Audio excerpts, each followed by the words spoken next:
Hey everyone, this is Jen, and I am just sitting here, obviously in one of my cars, and I wanted to talk to you a little bit about what object constancy looks like day to day. So my most popular video out of all of the almost 200 videos I've posted on my channel is about object constancy. I uploaded it fairly early, but if you just Google search it, it's there. It probably has about 4,000 or 5,000 views by now.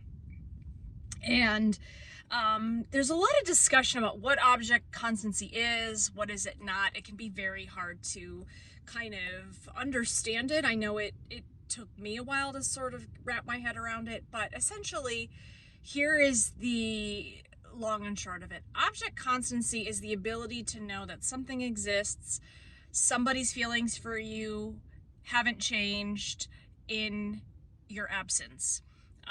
That even though you've left work for the day, they're not planning on firing you once you've gone.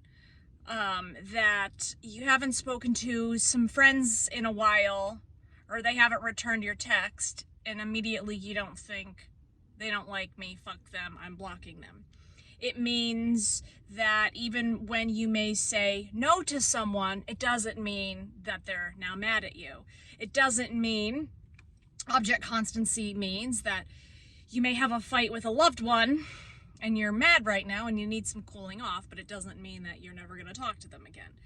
But when you have BPD, one of the biggest hallmarks of BPD is this black and white thinking. And black and white thinking does not bode well when you're trying to develop object constancy. You really have to learn, before you can really get your head around object constancy, you really have to try to practice more in your day-to-day life and in your thought process, because this is where all of this behavior starts, right? It starts in your brain, comes out of your mouth, and then it's an action.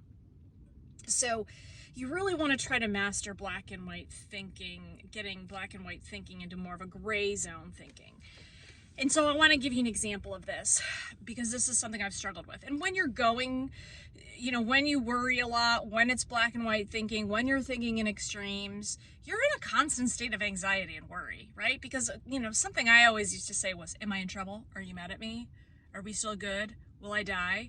Is this okay? Am I going to be okay? Right? Are you mad at me? I haven't heard from you. Is everything okay? Maybe your boss wants to talk to you at work, and I would be like, why do you want to talk to me? Am I in trouble? Right? It could be totally benign reasons.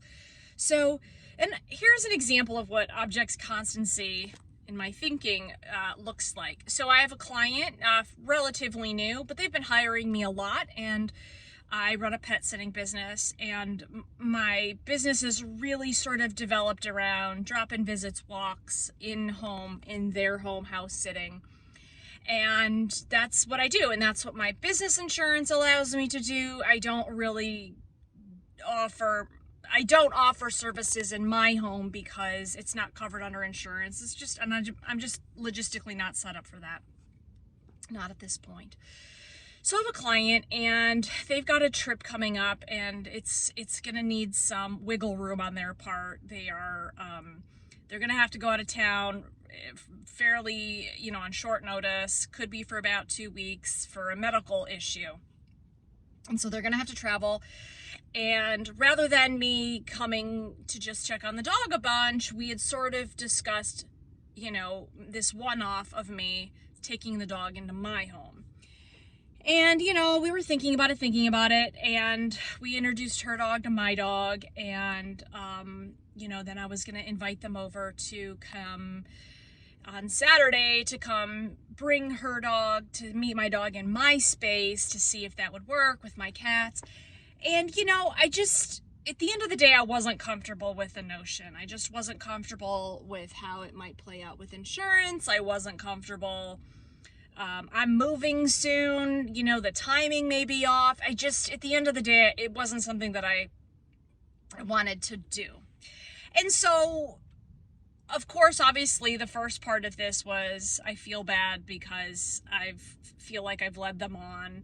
I've told them I was going to do it potentially. I mean, I never fully committed. I definitely told them keep looking for other backup options.